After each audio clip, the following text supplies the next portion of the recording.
আসসালামু আলাইকুম। প্রিয় বিক্রয় শিল্পী ভাইয়েরা এবং যারা শুনছেন সবাইকে শুভেচ্ছা জানাচ্ছি। দুটো চ্যালেঞ্জ নিয়ে কথা বলবো আজকে।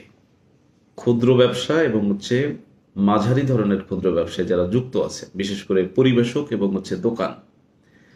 এই দুটো ব্যবসা খালি চোখে দেখে খুব মনে হয় যে ইজি এবং সহজ। আসলেই খুব একটা কঠিন না, যে কেউ করতে পারে। কিন্তু দুটো চ্যালেঞ্জ আছে। যদি চ্যালেঞ্জ দুটাকে যদি ওভারকাম করা সম্ভব হয় তাহলে এই দুটি ব্যবসা থেকে সফলতা পাওয়া খুব সহজ। চ্যালেঞ্জ, দুটো ব্যবসার একই চ্যালেঞ্জ। অনেক ধরনের চ্যালেঞ্জ আছে, সব ধরনের চ্যালেঞ্জে আজকে আলাপ করবো না, কারণ আলাপটা লম্বা হয়ে যাবে। সংক্ষেপে করার চেষ্টা করতেছি। চ্যালেঞ্জ হচ্ছে ক্রেডিট, বাকি। ধরেন একজন পরিবেশক, সে যে কোনো একটা কোম্পানির ব্যবসা করে।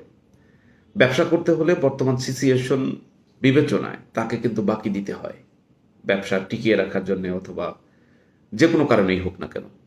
এই যে বাকি দিতে হয়, যদি আপনি বাকির হিসাব নিকাশ অথবা লেনদেনটা টোটালি কোম্পানির এসআর অথবা আপনার ডিএসআর এর উপরে নির্ভর করেন, তাহলে আপনি হয়তো বা চলতে পারবেন, আরাম পাবেন, স্বাচ্ছন্দ্য বোধ করবেন ব্যবসায়।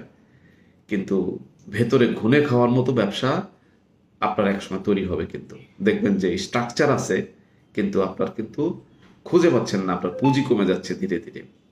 অনেক ক্ষেত্রে হয়। কেন হয় এত কিছু আলোচনায় গেলাম না, কারণ ওটাও বিস্তর আলোচনা। আমি বলবো যে ভাই, বর্তমান সময়ের সাথে প্রতিযোগিতা করতে হলে আপনাকে বাকি যেহেতু দিতেই হয়, আপনি দয়া করে নিজে একটু এঙ্গেজ হন, নিজে একটু ইনভলভ হন। আপনি বাকির সাথে নিজে যদি ইনভলভ না হন, তাহলে কিন্তু বাকি ফাঁকি হয়ে যাবে আস্তে আস্তে।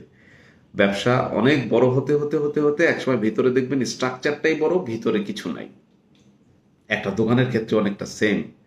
দোকানদারি ব্যবসা যারা করে, টিকে থাকার জন্য, প্রতিযোগিতা করার জন্য আপনাকে অনেক সময় বাকি দিতে হয়। আপনি সিচুয়েশন মেনে চলতে হয়।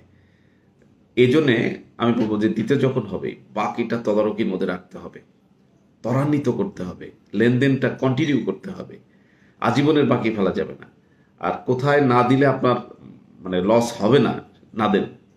আর যেখানে দেওয়া উচিত দিবেন, কিন্তু উচিত মানে ওটা তদারকি ছেড়ে দেবেন না, নিয়মিত তদারকির মধ্যে রাখতে হবে। তাহলে ব্যবসাটা ধীরে ধীরে ধীরে ধীরে বড় হবে।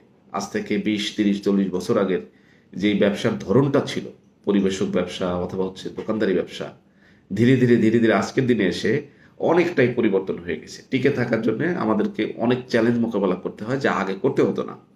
এজন্য সকলকে অনুরোধ করব, যারা এই ধরনের ব্যবসায় যুক্ত হবেন, দয়া করে স্টাডি করেন। আপনি ফ্রি খাটেন, একটা দোকান দেবেন, একটা দোকানে 3 মাস ফ্রি সার্ভিস দেন।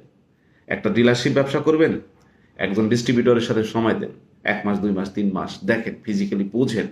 বোঝার পরে তারপরে চ্যালেঞ্জগুলো আপনি নিজে থেকে নোট করেন, এরপরে ব্যবসা শুরু করেন। আমার ধারণা, যদি এই গাইডলাইনগুলো ফলো করেন, তাহলে আজকে যারা বেকার আছেন, যারা নতুন ব্যবসায় যুক্ত হবেন, যারা উদ্যোক্তা হতে চান, আর অন্যান্য ব্যবসার ক্ষেত্রেও এ ধরনের গাইডলাইন অনেকটা একই রকমের। আমি আশা করব যে সবাই আমরা যারা ব্যবসায় যুক্ত হতে যাচ্ছি, উদ্যোক্তা হতে যাচ্ছি, তারা যেন এই ছোট্ট গাইডলাইনটা একটু মনে রাখি।